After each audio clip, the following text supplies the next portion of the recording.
শ্রদ্ধাবান উপাসক উপাসিকাগণ, গত পর্বে আপনাদেরকে দেশনা করেছিলাম যে আমাদের শিবলী সত্তা তিনি সবাইকে নির্দেশ দিলেন যে উপসৎশীল রেখে অষ্টশীল রেখে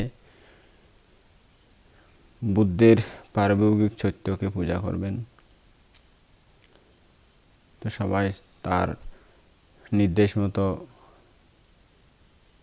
অষ্টশীল নিয়ে ধর্মপুণ্য অর্জন করার জন্য সমবেত হলেন। তারপর কি হলো শুনুন। ওই পূর্ণিমা দিনে যখন সকাল হলো তখন সুনীল আকাশ আলোক বাস্বর দিনমণির আগামী বার্তা জানিয়ে পূর্ব দিগন্তে মনোরম সোনালী বর্ণে রঞ্জিত হয়েছে। মধ্য আকাশের চাঁদ হেলে পড়েছে অস্তাচলের পশ্চিম পাশে। তখনও উঁকি মারছে দু একটা তারা। শরতের সাম্যভাব দর্শনে দুর্যোগময়ী বর্ষা যেন লজ্জা পেয়ে পালিয়ে গেল। দরিদ্রে আবারও আনন্দময়ী বেশে জেগে উঠেছে। মাঠে শ্যামল নবদুর্বাদল, বাগানে বাগানে বিচিত্র কুসুম সরসিতে অর্ধপুষ্পটিত নলিনী, বুমরের কুঞ্জন, পাখির কুঞ্জন। পূর্ণিমার প্রভাত বড় সুন্দর, বড় মনোরম, যে কারো হৃদয় জয় করে। এই সুপ্রভাতের শুভক্ষণে রাজভবন মুখর হয়ে উঠল। পুণ্যার্থীদের আনন্দ কোলাহল, বাদ্য বাঁশুরীর সুতান লহরী, ত্রিরত্নের জয় জয় ধ্বনি ও প্রাণ মাতানো বিভিন্ন ধরনের বাদ্যবাজনার মধুর নিনাদে রাজপুরী নিনাদিত। পুজো উপলক্ষে মহতী শোভাযাত্রার জন্য অপরূপ সাজে সাজল পদাতিক সমন্বিত সৈন্য সামন্তগণ। পূর্ব গগনে স্বর্ণ কিরণ বিকীর্ণ করে দিনমণির আবির্ভাব হলো। হাতি ঘোড়া রথ সৈনিক বিভিন্ন সেনাবাহিনী সমন্বিত মহারাজ মন্ত্রীবর্গ সহ প্রজা সকল শোভাযাত্রা আরম্ভ করলেন।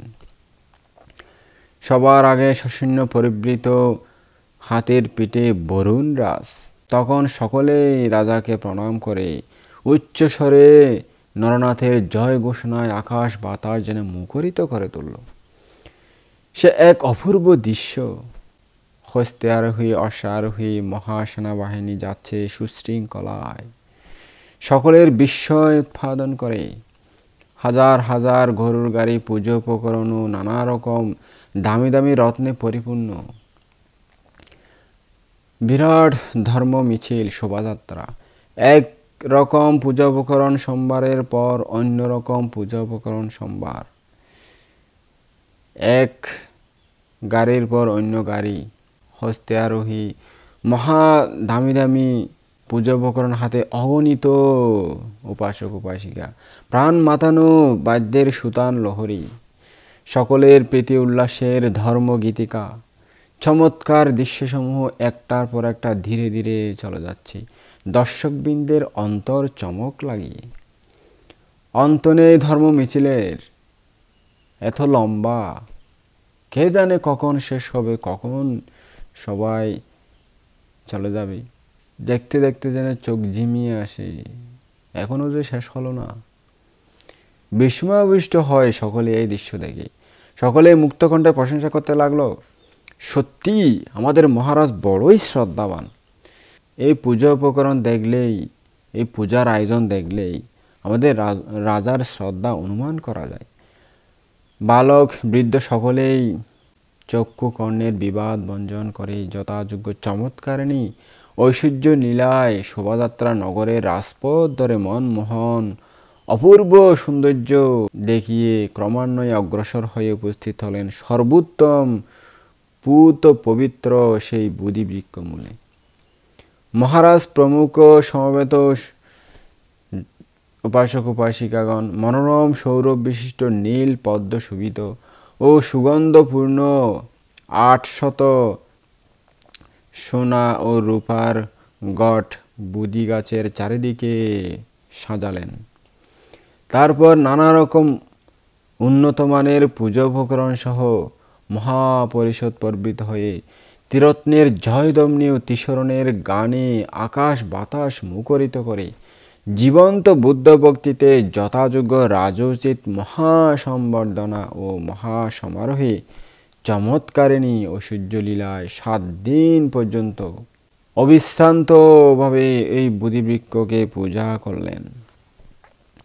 মহাসাড়ম্বরে যে পূজা করলেন, সেই পূজার বর্ণনা দেওয়া সহজ নয়। 60,000 গাড়ি নিযুক্ত করা হয়েছিল পূজা উপকরণ ও দানীয় বস্তু আনার জন্য। শ্রেষ্ঠ মহামহিরুহ বোধিবৃক্ষের মহাপূজার পরিসমাপ্তির পর রাজেন্দ্রের অন্তর অপুরন্ত আনন্দময় পুণ্য স্মৃতি নিয়ে সেখানে পদ্মাসনে উপবেশন করলেন। উপবেশন করার পরে তার আয়ুক্ষয় হয়েছিল, সে কারণে তিনি সেখানেই মৃত্যুবরণ করলেন। মৃত্যু হওয়ার সঙ্গে সঙ্গে তিনি সেই পুণ্যের ফলে, সেই চেতনার ফলে নির্বাণরতি নামক স্বর্গে মহাপুণ্যঋদ্ধি সম্পন্ন দেবপুত্র রূপে জন্ম নিলেন। পুণ্যের পুরস্কার স্বরূপ তিনি লাভ করলেন অবর্ণনীয় বিস্ময়কর দিব্য সম্পদ। এই দেবলোকের দেবতাগণের যথোচিত মনোরম দিব্য সম্পদ নির্মিত হয়, সেই অতুলনীয় দিব্যভোগ বিলাসে তারা অভিরমিত হন। সেই হেতু এই দেবলোক নির্মাণরতি স্বর্গ নামেই অভিহিত। এখানকার দেবতাদের দিব্য আয়ু দেবগণনায় 8,000 বছর, তা মনুষ্য গণনায় 230 কোটি 40 লক্ষ বছর হয়। মানুষের 800 বছরে নির্মাণরতি দেবতার মাত্র 1 দিন 1 রাত, অর্থাৎ 24 ঘন্টা। দেবলোকের সব কিছু থেকেই নয়ন তৃপ্তিকর স্নিগ্ধোজ্জ্বল মণিরশ্মির মতো জ্যোতি বের হয়ে দেবপুরী নিরন্তর চমৎকার আলোকে আলোকিত করে। দেবগণও স্বয়ং প্রভা বিশিষ্ট। এছাড়া অন্য আলো দেবলোকের নাই, নেই চন্দ্র সূর্যও সেখানে, প্রয়োজন নাই তাদের সেই আলোর। নিজের জ্যোতিতে আলোতে তারা বিচরণ করতে পারে সবসময়। দিব্য সুখে দিব্য আলোকেও দিব্য ভোগ বিলাসে সতত অবিরমিত হয় দেবগণ। সেখানে নেই মাতৃজঠরের ঝর্ম দুঃখ, নেই জরা দুঃখ ব্যাধি দুঃখ, নেই অভাব অনটনের দুঃখ। দেবগণ সর্বসুখেই সুখী। পুণ্যই সুখের উৎস, পুণ্যই শান্তির উৎস। তাদের লালিত্যময় দিব্যরূপ অবর্ণনীয়, দিব্য সম্পদের তুলনাও নাই। ইহাই পুণ্যের প্রত্যক্ষ প্রমাণ। এরপর পুণ্য শ্লোক শিবলী সত্তা ওই বরুণ রাজা বহুকাল নির্মাণরতি দেবলোকে পরিভ্রমণ করার পর সেখানকার পরমায়ুর অবসান হলে সেখান থেকে আবার চ্যুত হয়ে মনুষ্যলোকে রাজা চক্রবর্তী রূপে জন্মগ্রহণ করেছিলেন। তখন তার নাম ছিল সুবাহু। তার সুজলা সুফলা শস্য শ্যামলা রাজ্য ছিল সপ্ত রত্নে পরিপূর্ণ। তিনি ছিলেন পরম ধার্মিক, ধর্মানুসারে করতেন রাজ্য শাসন। তিনি ধর্মত জয় করেছিলেন 4 মহাদ্বীপ। এটা চক্রবর্তী রাজাদের একটা নিয়ম। তার রাজ্যের রাজধানী ছিল সর্বতোভাবে সমৃদ্ধা, আনন্দদায়িনী ও বহু জনাকীর্ণা। এটি পূর্ব পশ্চিমে 12 যোজন এবং উত্তর দক্ষিণে 7 যোজন বিস্তৃত ছিল। চক্ররত্ন, হস্তিরত্ন, অশ্বরত্ন, মণিরত্ন, স্ত্রীরত্ন, গৃহপতিরত্ন ও পরিণায়ক রত্ন, এরকম সুদুর্লভ সপ্তরত্নের অধীশ্বর ছিলেন সেই রাজ চক্রবর্তী সুবাহু। ইহা তার জন্ম জন্মান্তরের উপচিত উদার দান ও বুদ্ধাদি মহাপুরুষের চৈত্যাদি পূজার মহাপুণ্যভাবের সুফল। 4 রকম আশ্চর্যবোধ পুণ্যঋদ্ধি সম্পন্ন ছিলেন সেই মহারাজ সুবাহু। 1 নম্বর হলো, তিনি ছিলেন সকলের চেয়ে অপেক্ষাকৃত অবিরূপ, দর্শনীয়, মনমোহন ও লাবণ্যমণ্ডিত ও পুণ্যলক্ষণ বিভূষিত। তিনি ছিলেন দীর্ঘায়ু, তখনকার জনসাধারণ থেকে অনেক বেশি তিনি আয়ু সম্পন্ন ছিলেন। 3 নম্বর, নিরোগ ও দৈহিক ক্লেশমুক্ত ছিলেন তিনি। 4 নম্বর, জনগণের প্রিয় মনজ্ঞ ছিলেন। জনগণও ছিল তার প্রিয় ও মনজ্ঞ। সার্বভৌম রাজাধিরাজ সুবাহুর বহু সংখ্যক দানশালা ছিল। সেখানে তিনি প্রত্যেক দিন অন্ন, বস্ত্র, হীরা, সোনা, রূপা বিভিন্ন দানীয় বস্তু বিতরণ করতেন সকলের মঙ্গলের জন্য। পুণ্যশ্লোক মহারাজ সুবাহু মহাপুণ্যভাবে এবং দেবতার দিব্যানুভব বলে ধর্মপ্রাসাদ নামক একটা বৈচিত্র্যময় বাসভবন তার জন্য নির্মিত হয়েছিল। এই চমৎকার প্রাসাদ সোনা, রূপা, বৈদুর্য স্ফটিকময় ছিল। প্রাসাদে স্থাপিত কাঠ পালংসমূহ সোনা, রূপা ও বৈদুর্যময়, হাতের দাঁত এবং স্ফটিক ও সারময় বস্তু দিয়ে সাজানো গুছানো ছিল। প্রাসাদের শোভা বর্ধন করছিল চারিদিকে পরিবেষ্টিত স্বর্ণময় ও রূপময় দুটি বেদিকা। স্বর্ণময় বেদিকায় রূপময় চারুশিল্পে পরিশোভিত স্বর্ণময় খুঁটি, রৌপ্যময় বেদিকায় রূপময় কারুকার্য খচিত রৌপ্যময় খুঁটি, স্বর্ণময় ও রূপময় দুটি কিঙ্কণী প্রাসাদ জালে পরিবেষ্টন করা হয়েছিল। এই অসাধারণ প্রাসাদ পূর্ব পশ্চিমে 1 যোজন ও উত্তর দক্ষিণে অর্ধ যোজন বিস্তৃত ছিল। ধর্মপ্রাসাদের নির্মাণ কাজ সমাপ্ত হওয়ার পর সেদিকে দৃষ্টিপাত করা দুঃসাধ্য হয়েছিল। শারদ সময়ে মেঘমুক্ত নির্মল আকাশে উদীয়মান সূর্য যেমন দুর্নিরীক্ষণ হয়, সেরকম এই ধর্মপ্রাসাদও দুর্দর্শনীয় হয়েছিল। মহারাজ বৃহত্তম কোটাগার দ্বারে দিবা বিশ্রাম করার ইচ্ছায় সর্বসুবর্ণময় এক তালবাগান নির্মাণ করিয়েছিলেন। এরপর রাজেন্দ্র সুবাহু ধর্মপ্রাসাদের সামনে ধর্ম নামক এক রাজ সরোবর খনন করিয়েছিলেন। তা পূর্ব পশ্চিমে 1 যোজন এবং উত্তর দক্ষিণে অর্ধ যোজন বিস্তৃত ছিল। সোনা, রূপা, হীরা, মণি, মুক্তাময় ইটে সরোবরের তীর বিচিত্রভাবে সাজানো হয়েছিল। চারিদিকে পরিশোভিত হয়েছিল সোনা, রূপা, হীরা, মণি, মুক্তাময় সিঁড়ি। তীরের চারপাশে সোনা, রূপা, বৈদুর্য, স্ফটিক, লোহিতময়, মরুন্ময় বিভিন্ন দামি দামি মণিমুক্তা দিয়ে 7 লাইনে তালবৃক্ষ বিভূষিত করা হয়েছিল। ওই বিচিত্রময় সরোবরের খনন কাজ পরিসমাপ্ত হলে সুবাহু চক্রবর্তী রাজোচিত মহাদানে প্রবৃত্ত হয়েছিলেন। তিনি জানেন ত্যাগের মহিমা অপূর্ব, ত্যাগের মহাশক্তির নিকট দুর্দান্ত লোভ ও মাৎসর্যের হার শোচনীয় পরাজয়। ত্যাগেই বিদরিত করে চিত্তের সংকোচতা, নীচতা, হীনতা ও দীনতা। ত্যাগই ভব দুঃখ ত্রাণের প্রকৃষ্ট পন্থা। তাই রাজাধিরাজ সুবাহু অগাধ রাজ ঐশ্বর্য অধিকারী হয়েও ঐশ্বর্য মধ্যে তিনি আত্মসম্বিত হারিয়ে পেলেননি। অহংকার তার ঐশ্বর্যকে সম্পদকে কলঙ্কিত করতে পারেনি, অথচ বিনয়ে শোভিত হলো তার অথুল এই সম্পদ। ত্যাগে দান দক্ষিণা ও করুণার পুষ্টি সাধন করে। তাই দীনদুঃখীর প্রতি তার অপার দয়া। প্রত্যেক দিন হাজার হাজার দীনদুঃখী তার নিকট থেকে খাবার দাবার, ধন সম্পদ, কাপড় চোপড় বিভিন্ন কিছু তিনি দান করতেন।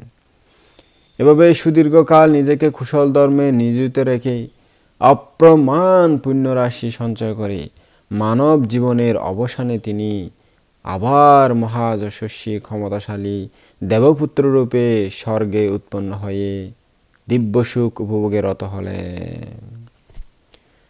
দেবপুত্র কর্ম বিবর্তনে জন্ম হতে জন্মান্তর ঘুরতে ঘুরতে অনুক্রমে অসংখ্য জন্ম অতিক্রম করার পর অনন্তর এক জন্মে তিনি মহর্ষি বিভূষী বুদ্ধের সাক্ষাৎ পেলেন। অত্যধিক পুণ্যবান যারা, তারা এই সম্যক সমুদ্রের সাক্ষাৎ লাভ করেন। সেই জন্মে তিনি ছিলেন বন্ধুবতী নগরের অনতি দূরে কোনো এক গ্রামের এক জনপদবাসী। শোভন সংস্কারের প্রভাবে তার চিত্ত গতি ছিল সর্বদা কুশল অভিমুখী। পুণ্য করতে পারলে নিজেকে ধন্য মনে করতেন। কখন সেই একটা পুণ্যের সুযোগ আসবে, কখন কুশল কর্মরত হতে পারবো, সেই চিন্তায় তার চিত্ত সবসময় অধীর হয়ে থাকত। লোকনায়ক বিভূষী সম্মুখ সম্বুদ্ধ জগতে আবির্ভূত হয়ে যখন দেব ও মনুষ্যগণকে ধর্ম সুধা বর্ষণ করে অমৃত সাগরে অবগাহন করাচ্ছিলেন, তখন তার ৬৬,০০০ ভিক্ষু সঙ্গ ছিল। এককভাবে বন্ধুমা রাজাই বৌদ্ধ প্রমুখ সকল ভিক্ষু সঙ্গের চারিপত্যয়ের চিবর, পিণ্ডপাত, শয়নাসন, ওষুধ, পানীয় এগুলো সব ব্যবস্থা করতেন। প্রজাগণের দান ধর্ম চেতনা জাগ্রত হওয়ায় বন্ধুমা রাজার কাছে এই বিষয় নিবেদন করলেন। বন্ধুমা রাজা প্রজা সাধারণের বুদ্ধ প্রমুখ ভিক্ষু সঙ্গের সেবার প্রস্তাব প্রত্যাখ্যান করলেন।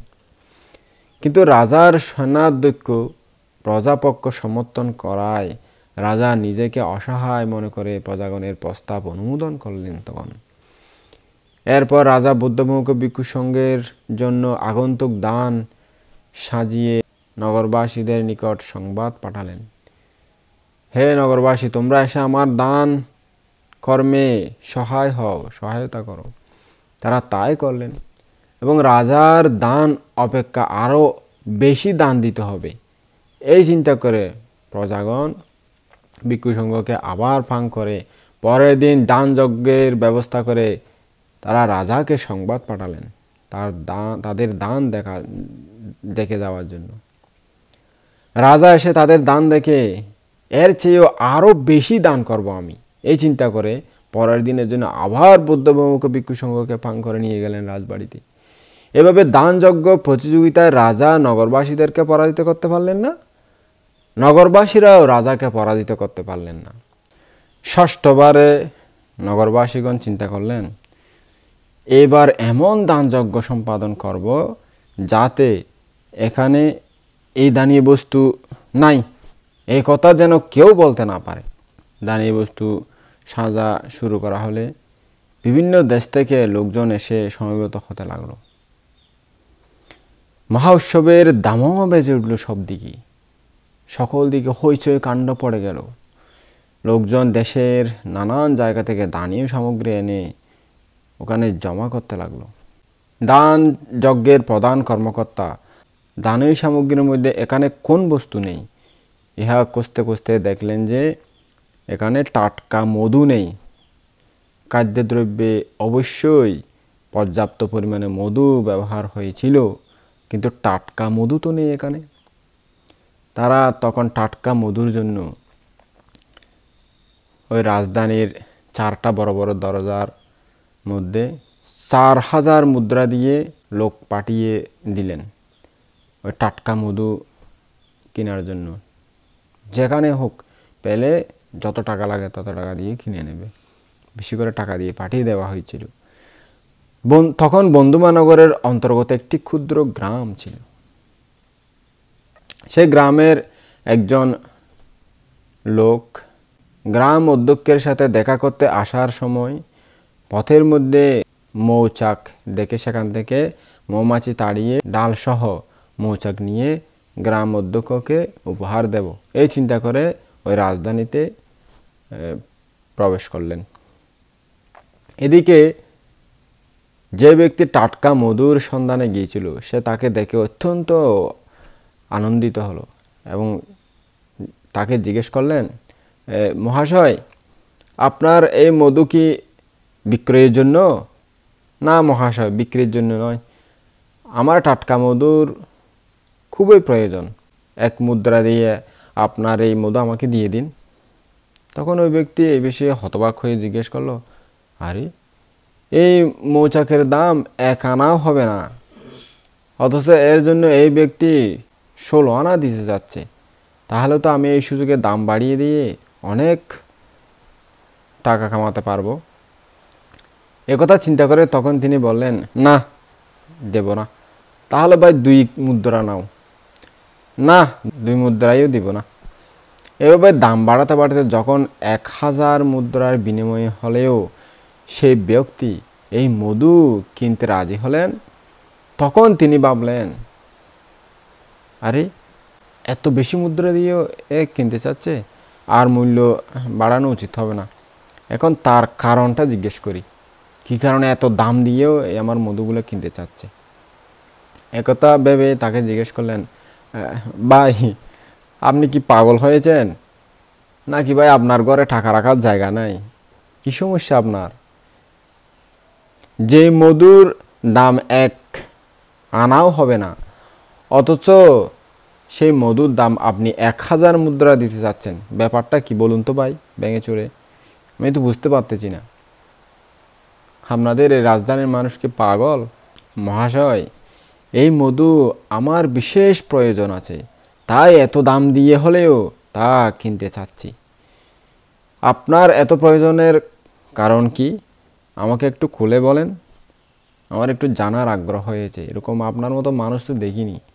মহাশয়, আমরা প্রজাগণ বৌদ্ধ প্রমুখ 68,000 ভিক্ষু সংঘের জন্য মহাদান অনুষ্ঠানের আয়োজন করেছি, কিন্তু সেখানে কিছু টাটকা মধুর অভাব আছে, আর সব কিছু পরিপূর্ণ আছে।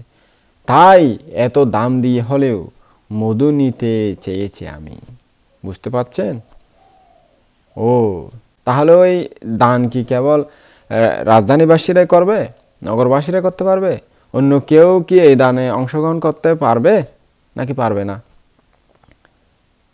না মহাশয়, এই দান অনুষ্ঠানে সকলেই অংশগ্রহণ করতে পারবে। ইহা সার্বজনীন দান। রাজার সাথে আমাদের প্রতিযোগিতা হয়েছে, তাই আমরা এমন দান করতেছি, এইবার এখানে কিছু নাই, ওই জিনিসটা নাই, সেই কথা যাতে বলতে না পারে, সেই ব্যবস্থায় আমরা করেছি। আমরা সবাই যা যে পারে, যার যে প্রয়োজন, যার যেটা আছে সেটা নিয়ে দান করে অংশগ্রহণ করতে পারবে, সেরকম আমরা ব্যবস্থা করেছি। ও, এই দান অনুষ্ঠানে একদিনে 1000 মুদ্রা দাতা কেউ আছে কি এই আপনাদের দান অনুষ্ঠানে? না মহাশয়, এরকম দান তো কেউ করেনি, এত বেশি 1000 মুদ্রা দান তো কেউ করেনি। যদি তাই হয় তাহলে আমি আপনাদের কাছ থেকে কোনো টাকাই নেব না, কোনো আমার এই মধুর কোনো মূল্যই নেব না। আমি আপনাদের মধু দিতে রাজি, যদি আপনারা আমাকে ওই অনুষ্ঠানে, ওই বিশাল দান অনুষ্ঠানে অংশগ্রহণ করার অনুমতি দেন। ওই লোকটি নগরবাসীদেরকে, যারা দানের কর্মকর্তা আছে, বড় বড় উপদেষ্টা আছে, তাদেরকে তার ওই মৌচাক যে বিক্রি করবে ওই লোকটির মনোভাব জানালো।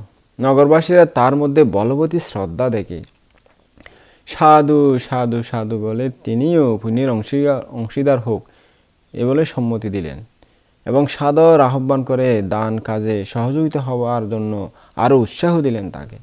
আসুন আসুন মহাশয়, আমাদের দান সর্বজনীন, আমরা রাজার সাথে প্রতিযোগিতা করে এখানে এই দানের আয়োজন করেছি, সবাই অংশগ্রহণ করতে পারবে, আমরা সব জনগণ এই দানে অংশগ্রহণ করেছি, আপনিও করুন। ভালো। অনুষ্ঠানের সময় হলে বুদ্ধ প্রমুখ ভিক্ষু সংঘ উপস্থিত হলেন বিশাল এই দান অনুষ্ঠানে।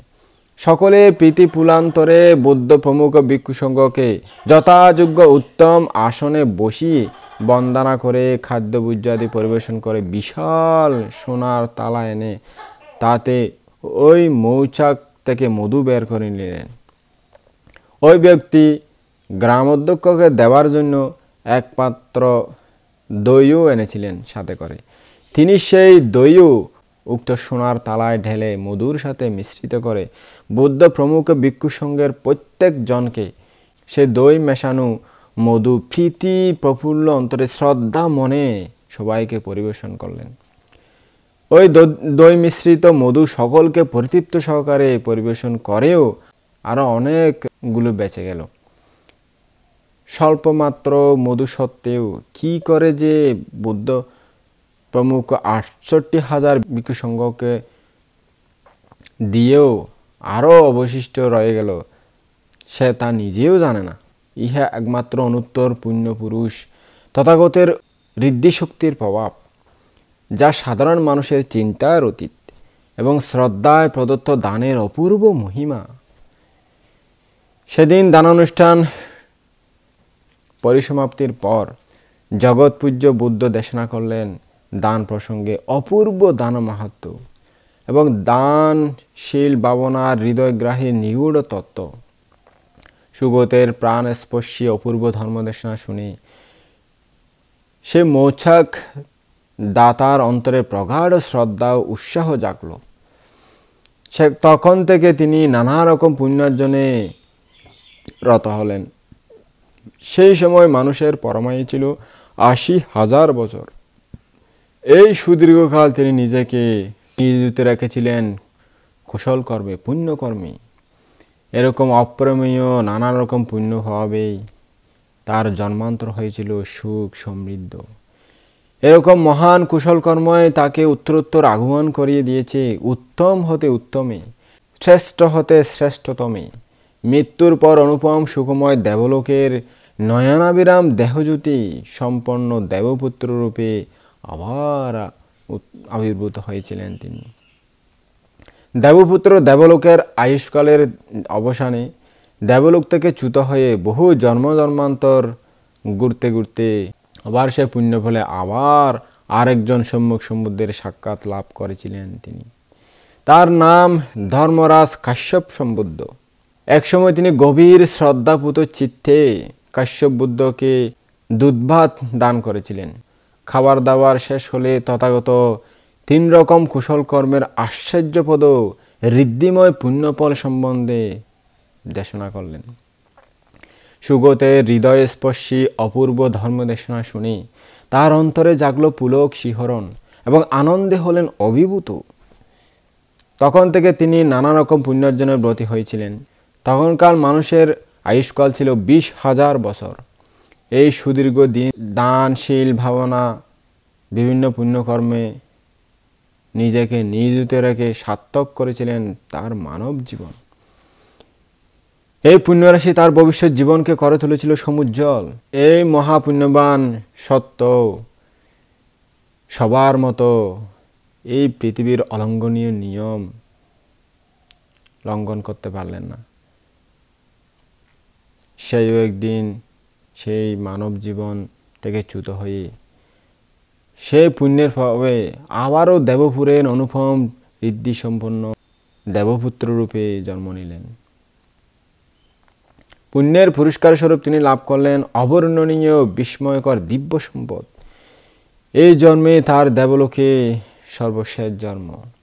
আমাদের সে পূর্ব পরিচিত ষষ্ঠীপুত্র অর্থাৎ শিবলী সত্য সম্যক সম্বুদ্ধের শ্রাবক শিষ্যগণের মধ্যে লাভই শ্রেষ্ঠতা পথ লাভের ঐকান্তিক কামনা নিয়ে পূর্ণোদ্যমে অগ্রসর হলেও এর চরম সীমা সম্প্রাপ্ত হতে তাকে ১৫ জন সম্যক সম্বুদ্ধ যুগ অতিক্রম করতে হয়েছিল, যথা পদুমোত্তর বুদ্ধ, সুমেধ বুদ্ধ, সুজাত বুদ্ধ, প্রিয়দর্শী বুদ্ধ, অর্থদর্শী বুদ্ধ, কোনাগমন বুদ্ধ ও কাশ্যপ বুদ্ধ। সর্বসমেত ১,০০,০০০ কল্পকাল পারামি পূরণের মাধ্যমে ঘটেছিল তার ঐকান্তিক কামনা বাসনার অনবশেষ পূর্ণতা প্রাপ্তির পরিসমাপ্তি। পারমী পূর্ণ সেই সত্য দেবলোকে বাস করছিলেন আমাদের গৌতম বুদ্ধ জন্মের আগে পর্যন্ত। আমাদের গৌতম বুদ্ধের শাসনামলে লিচ্ছবি রাজ্য নামক একটা রাজ্য ছিল। বৌদ্ধ সাহিত্যে লিচ্ছবিগণের অতীত কর্মপ্রয়াস, উদ্যমতা ও কর্মমুখীর জীবনযাত্রার কথা আমরা বিভিন্নভাবে বুদ্ধের ধর্মে দেখতে পাই। তারা নিজের কর্মপ্রচেষ্টা দ্বারা সুনাম, সুখ্যাতি ও শ্রেষ্ঠত্বের অগ্রাসনে আত্মপ্রতিষ্ঠা লাভ করেছেন।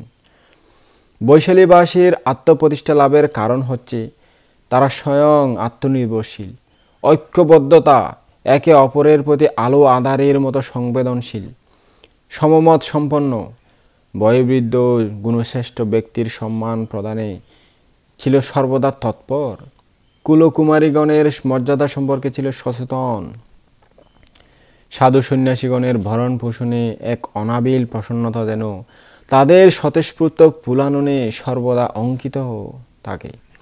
সর্বোপরি পুরানো রীতিনীতি প্রতিপালন পরম যত্নশীল ছিল তারা। তাদের বংশ সৃষ্টি ও প্রসারণের অতীত ইতিহাস সম্পর্কে একটা সুন্দর ঘটনা আছে। সুদূর অতীতের কথা। তখন বারাণসী ছিল অতি সমৃদ্ধ রাজ্য।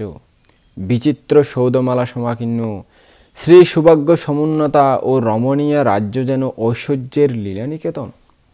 সৌন্দর্যময়ী প্রকৃতির রম্য কানন গরীয়সী রাজ্যের রাজধানী ছিল সর্বৈশ্বর্য সমন্বিত। মহারাজ ব্রহ্মদত্ত ছিলেন সেই সর্বৈশ্বর্য সমন্বিত বারাণসী রাজ্যের অধীশ্বর। তখন বহুশত লাবণ্যময়ী পত্নী ছিলেন মহারাজের দেবঙ্গনা সদৃশী।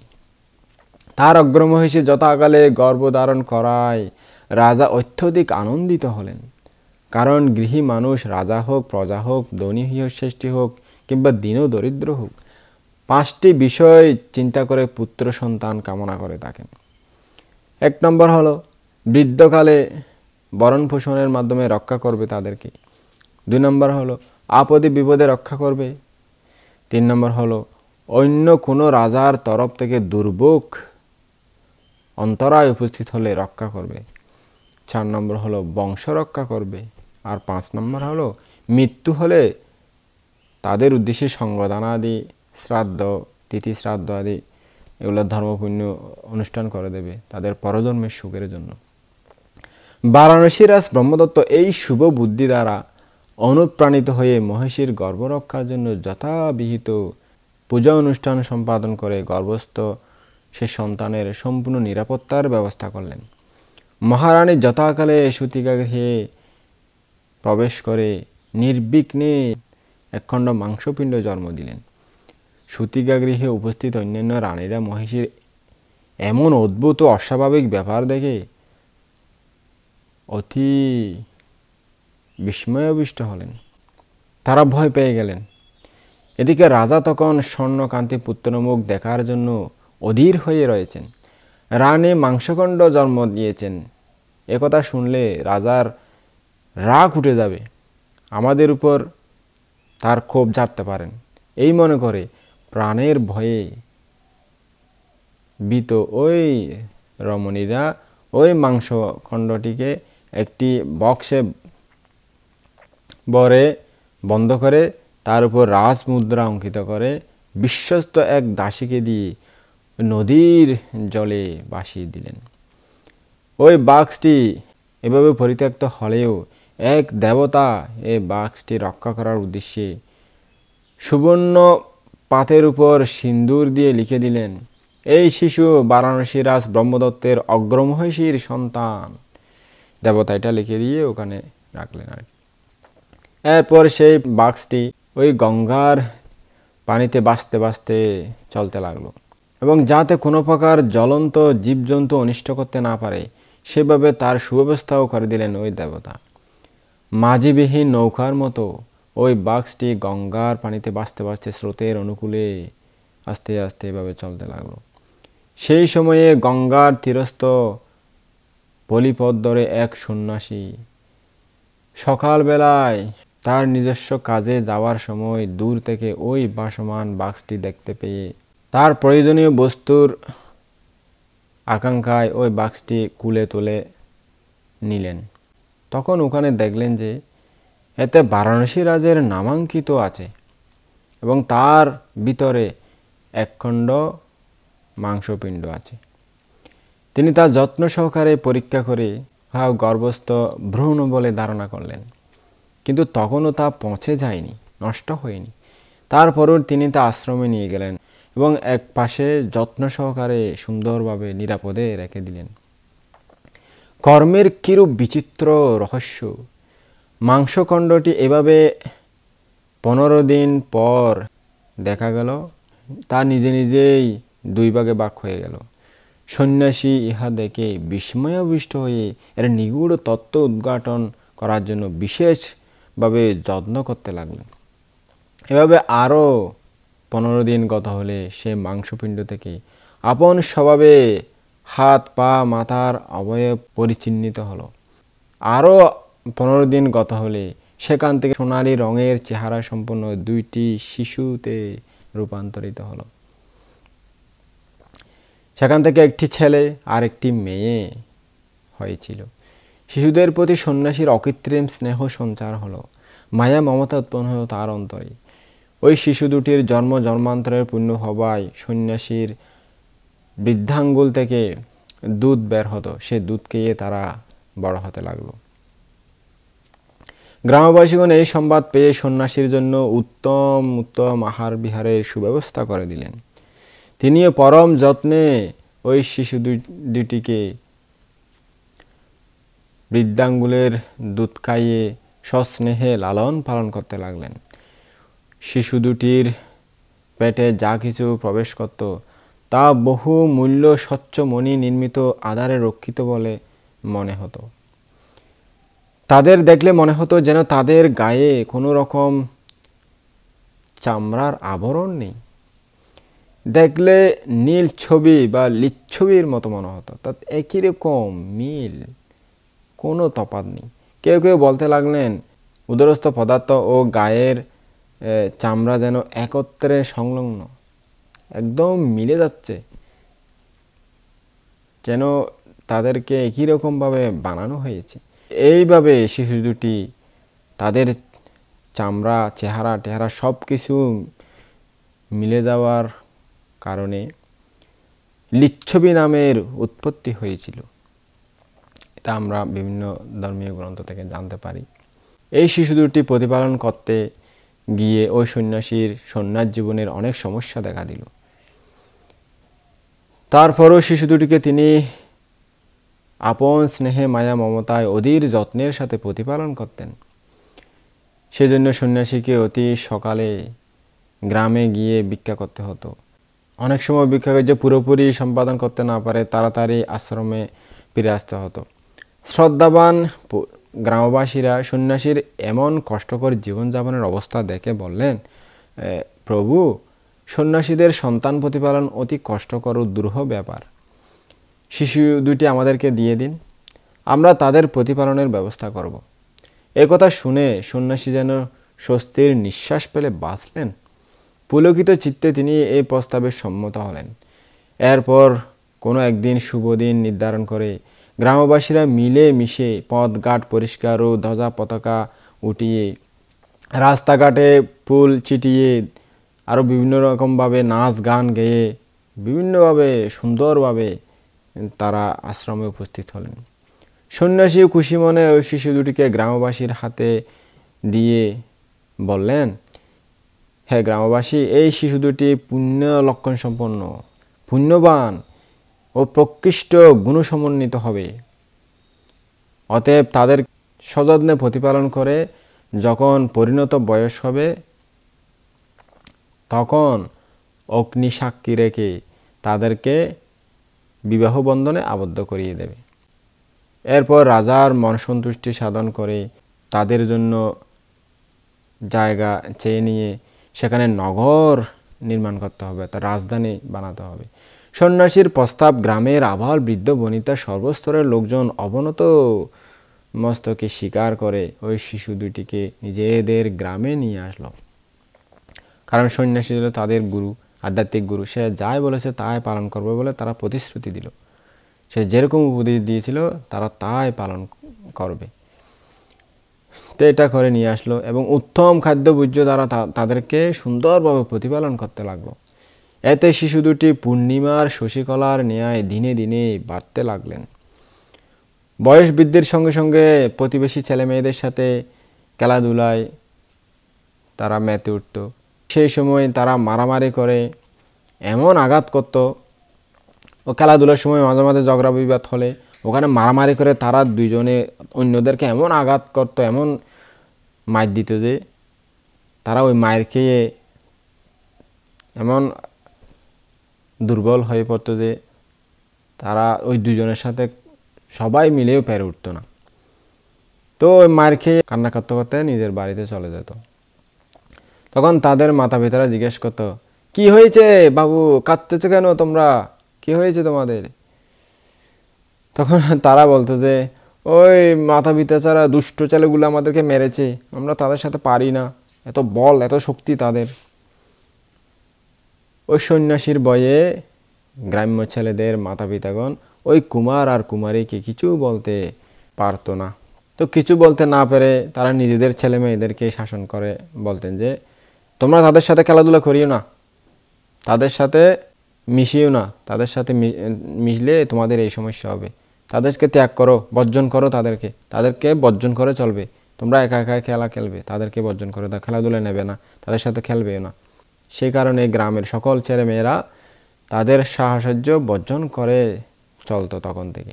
এই জন্য তাদের নাম তখন থেকে হয়ে গিয়েছিল বর্জি, অর্থাৎ বর্জন করে দিয়েছে, সবাই বর্জন করে দিতে, সেজন্য বর্জি হয়ে গিয়েছিল, বর্জি।